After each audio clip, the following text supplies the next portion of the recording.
ഏതാനും ദിവസങ്ങൾക്ക് മുമ്പാണ് ആമിന അമ്മ എന്ന് പറയുന്ന ഒരു ഉമ്മ മരണപ്പെട്ടപ്പോൾ ആ ആമിന അമ്മയുടെ കബറിടം വരെ കൂടെ പോയി ആ കബറിന് കാവലിരിക്കുന്ന ഒരു നായയുടെ ചിത്രം, ഒരു പട്ടിയുടെ ചിത്രം സാമൂഹ്യ മാധ്യമത്തിലും വാർത്തയിലുമൊക്കെ വൈറലായി. ഞാനും ആ വാർത്തയും ഒക്കെ വീഡിയോ ചെയ്തിരുന്നു.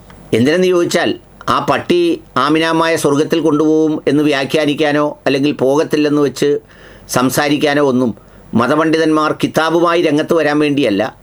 ഒരു മൃഗം ഒരു മനുഷ്യൻ ചെയ്ത നന്മ എത്ര ഉപകാരത്തോടെ ഓർത്തിരിക്കുന്നു, അയാളെ തിരിച്ചറിയുന്നു എന്ന് പറയാൻ വേണ്ടിയാണ്.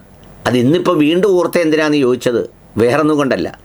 ഡോക്ടർ KS രാധാകൃഷ്ണൻ എന്ന് പറയുന്ന ഇപ്പോഴത്തെ BJPയുടെ വൈസ് പ്രസിഡൻറ്റോ മറ്റോ ആയിരുന്ന പഴയ PSC ചെയർമാനും VCയും ഒക്കെ ആയിരുന്ന ഒരാളിൻ്റെ കുറിപ്പ് കണ്ടപ്പോൾ അതൊന്ന് ഓർത്തുപോയി.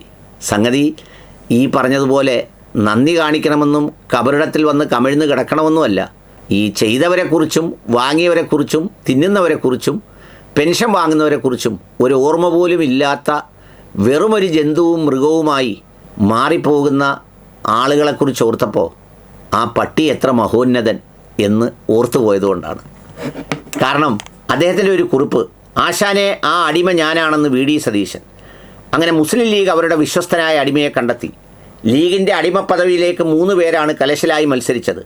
ഹൈക്കമാൻഡായ KC വേണുഗോപാൽ, മിഡിൽ കമാൻഡറായ രമേശ് ചെന്നിത്തല എന്നിവരെ ചവിട്ടി തോൽപ്പിച്ചാണ് ലോ കമാൻഡറായ VD സതീശൻ ആ പദവി നേടിയത്.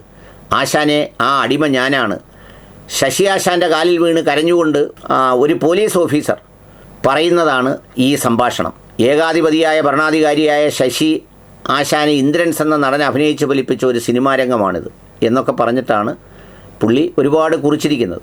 ഇയാളുടെ കുറിപ്പൊക്കെ വായിക്കുന്നത് തന്നെ നമുക്കൊരു നെഗറ്റീവ് എനർജിയും അല്ലെങ്കിൽ ഈ പറഞ്ഞതുപോലെ നമുക്ക് തന്നെ നമ്മളോടൊരു ഒരു ഒരു ഒരു ഒരു വെറുപ്പും ഇതുമൊക്കെ തോന്നുന്നതാണ്. ഏതായാലും അദ്ദേഹത്തിൻ്റെ കുറിപ്പിൻ്റെ സാരാംശം അതാണ്. എന്ന് വെച്ചാൽ സാദിഖ് അലി ശിഹാബ് തങ്ങൾ പരാമർശിച്ചപ്പോൾ ഈ പറഞ്ഞ സംഗതിയെക്കുറിച്ച് പറഞ്ഞു എന്നുള്ളതാണ്. ഇതിപ്പോൾ സന്തോഷ് പണ്ഡിറ്റോ അല്ലെങ്കിൽ നമ്മുടെ രേണു സുധിയോ ഒക്കെ പറഞ്ഞാൽ നമുക്കൊന്നും തോന്നില്ല.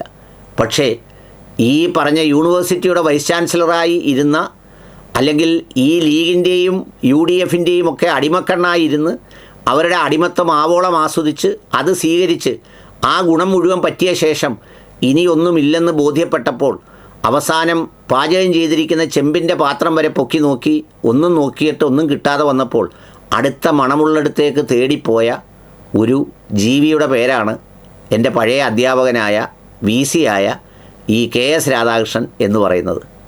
അതുകൊണ്ട് അത് കേട്ടപ്പോഴാണ് ഓർത്തത്, രാധാകൃഷ്ണൻ സാറേ, ഈ സാറ് പറയുന്ന ഇവരുണ്ടല്ലോ, അതായത് ഇപ്പം അടിമയാക്കി മറ്റേതാക്കി എന്നൊക്കെ അവകാശപ്പെടുന്ന മുസ്ലിം ലീഗിന് അവർ കുറേ ആയി ഇത് തുടങ്ങിയിട്ട്.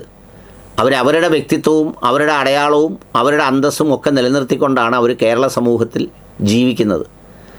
അവരെ ഇപ്പോൾ ഈ പറഞ്ഞ തങ്ങളോ കുഞ്ഞാപ്പായോ ഒന്നും രാധാകൃഷ്ണൻ്റെ അടിമത്തം സ്വീകരിക്കാൻ അങ്ങോട്ട് വന്നിട്ടില്ല. പക്ഷേ രാധാകൃഷ്ണൻ അവരെയൊക്കെ മന്ദിരങ്ങളിലും ആഫീസുകളിലും അവരുടെ മുന്നിലെയും ഒക്കെ എന്നെ CPMകാർ ആക്രമിക്കുന്നേ, തടഞ്ഞു വെക്കുന്നേ, ഞാൻ ഗാന്ധിയനാണ്, ഞാൻ ചർക്ക കൊണ്ട് നൂല് നിവർത്തി അങ്ങനെ ചെയ്ത ആളാണ്, ജുബ്ബാക്കാരനാണ് എന്നൊക്കെ പറഞ്ഞ് നടന്ന് പോസ്റ്റൊക്കെ പിടിച്ച ആളിൻ്റെ പേരാണ് രാധാകൃഷ്ണൻ എന്നുള്ളത് എല്ലാവർക്കും പരസ്യമായ രഹസ്യമാണ്.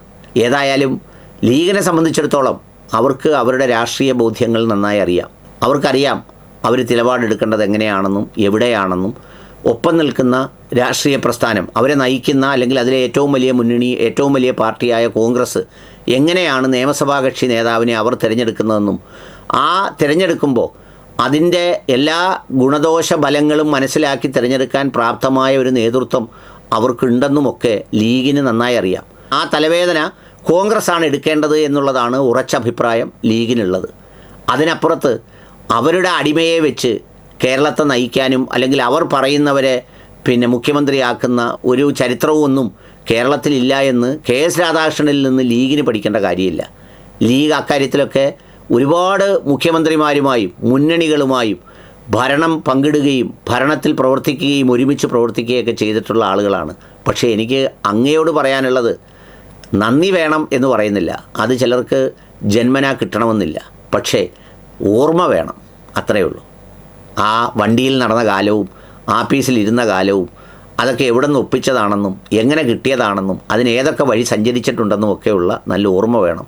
മിടുക്കരിൽ മിടുക്കനും പ്രഗത്ഭരിൽ പ്രഗത്ഭനും ആയതുകൊണ്ടല്ലല്ലോ ഈ കസേരകളിലൊന്നും കൊണ്ട് അങ്ങേ ചുമന്നിരുത്തിയത്. അതുകൊണ്ട് ലീഗിനെ പറയുന്നതിന് മുമ്പ് കണ്ണാടിയുടെ മുന്നിൽ നിന്ന് ആ കണ്ണാടിയിലേക്ക് നോക്കി സ്വയം ഒരു ആത്മവിചാരണ നടത്തുന്നത് നന്നായിരിക്കും.